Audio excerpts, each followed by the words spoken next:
And that is a wrap for this week's Athlete of the Week show. I am Bryant Carpenter, Sports Editor of the American Record Journal. Catch you next time. We good, Pete? We're good.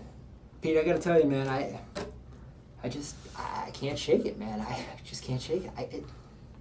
I just can't shake it. I don't know. I gotta go get a drink of water or something. We'll do next week's show in a couple of minutes. Let me just, I don't know. I gotta get it together.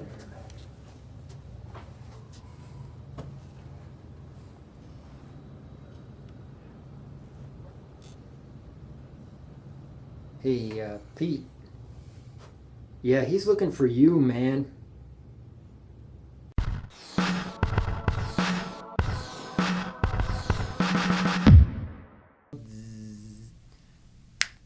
Good morning, good afternoon, good evening, whenever you may happen to be tuning in. I am Bryant Carpenter, Sports Editor of the Record Journal, and welcome to part 2 of the dark and stormy Halloween edition of the Athletes of the Week show. We're in week 7, and first thing I got to say is I'm very relaxed now that I know that Michael Myers wasn't looking for me. He was looking for Pete. But Pete's come back in, which also makes me nice and calm and relaxed. I guess he just wanted to play a little street hockey with you, huh, Pete? How'd you make out with Michael? He's pretty rough with the stick work, I understand. I would have put him in the box for a couple of major penalties myself, but I got to say I was pulling for you, Pete, in the game against Michael Myers. Even though I'm a Bruins fan, I was pulling for you because, you know, Pete, you got some great video footage of that Southington East Hartford football game on Friday night. If you watched our highlight show from Saturday, you remember East Hartford upset Southington, major upset. Southington had won 41 straight games in the regular season. Here's East Hartford, 2 touchdowns in the last 2:16, including a great shot of the winning touchdown that Pete got on video. And dudes, gets this. ESPN cherry picks it, man. ESPN cherry picks Pete's video, puts it on top 10 plays on Monday Night Football. Blew Pete's mind as he was sitting there watching Monday Night Football to see his clip without his permission airing on ESPN. I don't know. Now, this is a network that suspended somebody for speaking her mind on Twitter, and yet they basically ripped my guy's video clips off. And with that statement, I guess I'll never, ever see the light of day at ESPN. But, hey, I'm seeing the light of day here for the Athletes of the Week contest, Record Journal Media Group, Week 7. We've got our winners. Our votes are totaled. We had to do a lot of counting this week, Pete, to add them all up. We've got our winners. Let's go to the boys' field. If you remember, we had Donnie you the man from Wilcox Tech, the CTC cross-country champ. He was in the running. Mr. Elijah Felton from Platt, football, wide receiver. He had 3 touchdown catches in a game against Bristol Eastern. And we also had, from Maloney Soccer, freshman goalie, Devin, Juan. Our winner, Devin, Juan, Maloney. We caught up with him before Monday night's game against Platt at Falcon Field. Shawnee?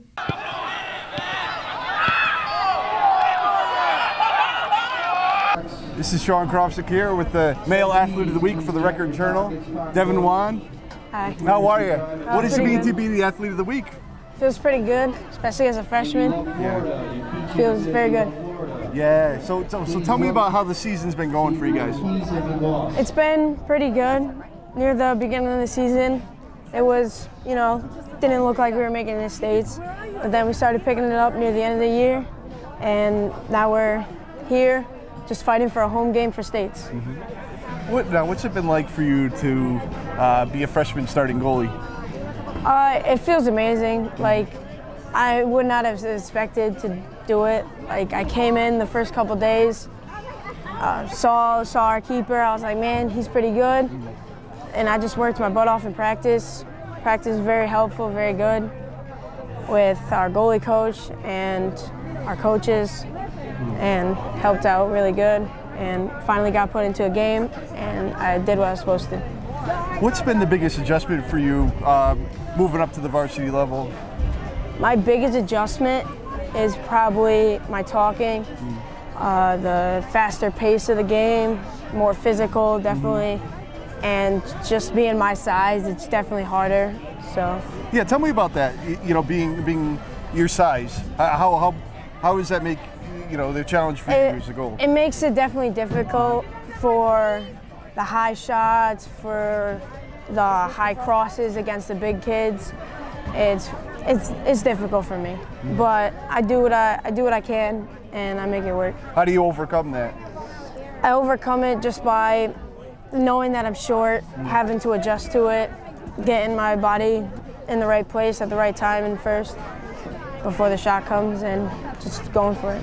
What's been the biggest moment for the team so far this year? For the team so far, definitely beating East Hartford 1-0. That was an amazing win. Felt good for the whole team. It was a good team effort, and that was a big win for us. Does one save really stick out to you at all in some way, shape, or form? Or was there a big moment so far that happened this year that sticks out? The best moment for me so far, it didn't really impact the game, but it was a good moment for me. It was the PK save against Platt here, and it felt really good to save it in front of all these people, as a freshman doing it, and it felt really good. Tell us a little bit about yourself off the field. What do you like to do off the field? Off the field, most of the time I like to hang out with friends, have sleepovers when I can, sometimes come to Falcon if we can, shoot around, and just have fun. Do you play any other sports? I haven't till this year. I'm trying out for other sports in high school. So. Unofficial stats from the press box. Great. Anything else you want to add about just being the Record Journal Athlete of the Week? It feels great. Yeah. It felt great to be nominated, and thank you. Yeah. Well, that'll wrap us up here from Falcon Field. Johnny and Pete, thank you for catching up with Devin Juan before the Maloney Platt game, which Maloney won 1-0. Devin did not start the game in that, but did come in and helped nail down the shutout in Maloney's 1-0 win. Also on Monday, Sean and Pete caught up with our girls winner. If you recall, we had from Wilcox Tech, the CTC girls cross-country champ, Shaylin Noble. We had from Cheshire cross-country runner Rachel Kaplan. She was 5th in the SEC. And we also had from Southington field hockey, Jenna Sheehan from Southington. Our winner was, yes, the one that's confusing, Sheehan from Southington. And Pete and Shawnee went over to Southington to see Miss Sheehan on Monday afternoon. And here's what she had to say. This is Sean Krofsik here. I'm with our Athlete of the Week, our female Athlete of the Week, Jenna Sheehan, the forward from Southington High School. Yep. Congratulations on getting this. Yeah, tell me what it means to be the Record Journal Athlete of the Week. It means a lot. I mean, it's a great feeling, and all the support from everyone and my teammates, my coaches, knowing that they all believed in me. Yeah. And just getting the title, it's a big deal, and it feels pretty great. Yeah. Now you have 13 goals this year. Tell me about how you've been able to accumulate that many. Well, definitely from the help of all my teammates. First of all, defense, they can't keep it out of there, then we can't score. So props to them, and then the midfielders. And then, of course, my other forwards who assist my goals, and they all do a really great job of passing, and I have to give most of the props to them because without their assists and bringing the ball down, I wouldn't be there for the shot and to be able to score it in. You've gotten on quite a run as a team. Tell me about what's kind of turned the season around for you guys. Well, the beginning of the season was a little rough with, Glastonbury and Enfield and those tough games, but we had a 3-0 week, I think, last week, and we were able to turn the momentum around and be like, gotta keep our heads up, keep a positive attitude, and we were able to win a couple games, and we're on a pretty good streak right now. How have you guys been winning these games? Is it close games? Yeah, they're very close games. E.O. Smith and Newington, we went to overtime with them, actually, but a lot of communication on the field. That's helped a lot to win the games, and spacing ourselves out in the field, that's also really helped. But mostly just the communication, because that's really key when playing this sport. So that's helped. Was there a memorable goal that you had this year that stuck out? A memorable goal. We were playing Windsor, I think it was, and we were down here on this side, the second half of the game, and there was a loose ball, and by I want to say 30, and I came and I beat some girl out on Windsor on their defense. I beat her out and I brought it down, and I was in the circle and I shot it from at the very top of the circle, and I made that one in. That one was a memorable one. Yeah, those are the tougher ones to make. Yeah. Because it was just kind of me and the goalie. It's like, ooh, this is tough. What is it about field hockey that you love? I just love the team, like with the team efforts, and I don't know, just, it's a different sport than the ones that I've played in previous years. I just love having a lot of supportive teammates, and scoring goals is pretty fun. Yeah. So that's just a fun aspect, and just there's a lot of communication that goes on that I really like, and it's just, I don't know, a fun sport. Have you always been a forward? No, last year I was actually a midfielder. And then this year, coach put me out as forward, and it's kind of worked out pretty well, so she's kept me there. That's good. What are the goals for the rest of the year? Goals for the rest of the year, we're going to try and win out the last couple games, and hopefully that will improve our seed in the tournament, because we did make tournament. And we're going to do our best in tournament and see how that goes, and yeah, just see what happens. There's nothing to lose, so. Yeah. Well, how big of an accomplishment was it for the team to make the tournament? It was a huge accomplishment. Yeah. I'm just very happy for the seniors that haven't gotten to the tournament in the couple years. I'm very happy for them that they get to go experience this. And it was Coach Luddy's goal to make it into tournament this year, and we're all very excited and very happy that, you know, together we overcame those couple games that are a little losing streak, and we were able to win 7 games to put us in the tournament. It's a big deal for us, because that was our main goal as a team. We do have one boys soccer nominee here in week 7. He is now from Southington, Cheshire, Lyman Hall, Platt, Maloney, Wilcox, or Maloney. So by process of elimination, that leaves us with Sheehan. Sheehan's season is over. They had a tough season this year. They had a lot of guys banged up and hurt. They did not make the postseason. But they did go out in a nice way, because they tied rival Lyman Hall 2-2. Lyman Hall is going to the postseason, was a better team this year, had the better record. Sheehan battled back on its home field. They were down 2-0. It was pouring rain. It was crazy. Sheehan battled back, tied them 2-2. And the guy who was in the middle of it was our nominee number 1 here in week 7, Mr. Camden Wallace. There he is. If you remember him from the spring, he was a track nominee. And we're going with him again because Cam scored a goal and assisted on a goal to get Sheehan that tie to close the season, at least on a good note.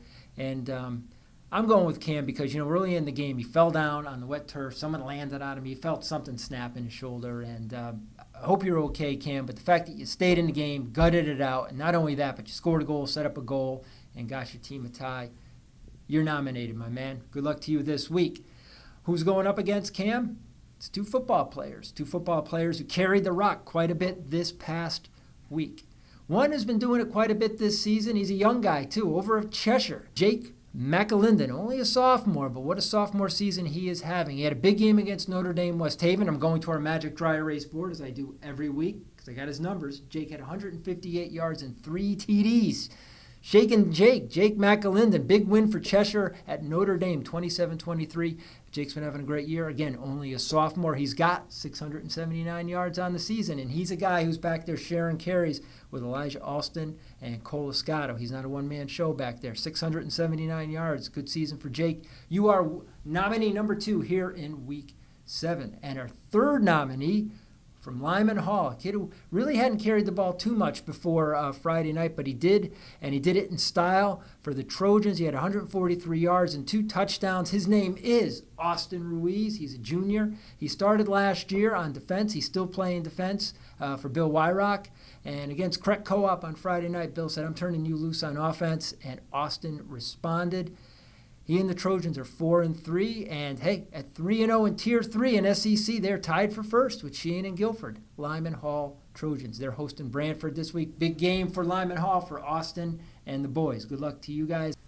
Okay, we move along to our girls nominees for here in week 7, and a lot of choices. You know, I draw up my little list every week, and I update it, you know, through the week, and we start with a long list that kind of gets progressively shorter as the week goes on, but some weeks it doesn't, and I feel bad because sometimes we leave off kids who should be on there. But timing is everything sometimes, and remember this, we still have about 3 more weeks to go here in the fall season. We'll probably do another a group one too, Pete, like we did last year in the spring. So if you don't get your name called this week, don't fret. We still got 3 weeks to go. November is a busy, busy month. So for the last week in October, who are we going to go with? Well, we were over at the Sheehan soccer field last Wednesday for the Lyman Hall Sheehan doubleheader. And while we were there for the girls' game, we were reminded of just how good a player this girl is for Sheehan. Samantha Larkin, senior captain, central defender, all conference player last year. She was all RJ last year too. And we went with Sam because, she's the rock of that defense back there. And get this about Sheehan's defense. They closed the regular season with 3 straight shutouts. I gave them 9 on the season. In fact, for the entire season, they only gave up 9 goals, just 9 goals. And after they got beat by Morgan 3-2 on September 30th, they only gave up like 2 goals over their last 8 games. Sam Larkin, she's the rock for Sheehan's defense. They finished the regular season 12-2-2, went on to the SEC tournament. They beat Mercy in the quarters. On Monday, they got ousted by Jonathan Law. Still a good season for Sheehan, and it ain't over yet. They advanced to the Class M state tournament. We're looking forward to seeing Sam and the Lady Titans in the States next week. All right, who else is alive and kicking? How about Platte Volleyball? They won their CCC tournament opener on Monday night in New Britain. And they're 11-8, and they're going up against Southington in the CCC quarters on Wednesday. That's a rematch. A lot of good players for Platte. If you remember Vanessa Isaac, she's already been nominated this year. Here's a girl we couldn't pass by. Absolutely not. Sophomore setter, Caitlin Hart, returning starter from last year. She started as a freshman. She's back as a sophomore, putting up big numbers. Again, I go to my dry erase boards, Caitlin, because I don't want to shortchange you. Last Monday against Middletown was a marathon match. It went on for like 2 whole days, I think is what Coach Giannakopoulos told me. 42 assists in that match for Caitlin. She also had big numbers at the service line, on defense. She's a good all-around player. Platte comes off that match. They go play Maloney. They sweep them. Poof. 20 assists from Caitlin. They play New Britain 2 games in a row, one to close the regular season and then one on Monday. In the first round of the CCC tournament, there's Caitlin again putting up big numbers, 34 assists. She also had 10 digs. And I'll tell you, I think everybody who played for Platte that night had double-digit digs. What a great game on defense for Platte. If I could nominate all of you, I would. Lillian Montana had a ton of assists, digs that night. As a team, Platte had about 93. Good luck to you guys against Southington. Platte will be the underdog in that match, but with Caitlin Hart, hey, the Panthers have a fighting chance. Okay, and our final girls nominee for Week 7. We did not decide until tonight. It's Monday night as I come to you. We didn't decide to tonight because we wanted to see what was going to happen in the Maloney-Platte soccer game over at Falcon Field. What happened was Maloney beat Platte 1-0, and the goal was scored by Reagan Maloney. Maloney for Maloney. Makes for a neat, nice, tidy headline. Reagan Maloney is actually a defender, but on this night, she provided the game's lone goal. Win for Maloney. We're going with you, Reagan Maloney, senior. She's a very good softball player as well. I'm sure we'll be revisiting Miss Maloney at Maloney in the spring. For now, you are nominee number 3 here in Week 7. And that concludes our Athlete of the Week 2-week special. For those of you who've been following both weeks, I'd like to thank my guest star, Michael Myers. But let's see who the real Michael Myers is. Yes, indeed. My good friend, my best friend, my friend for all time, Martin W. Senator, Southington, Connecticut, appearing as Michael Myers for the past 2 weeks. We hope you enjoyed.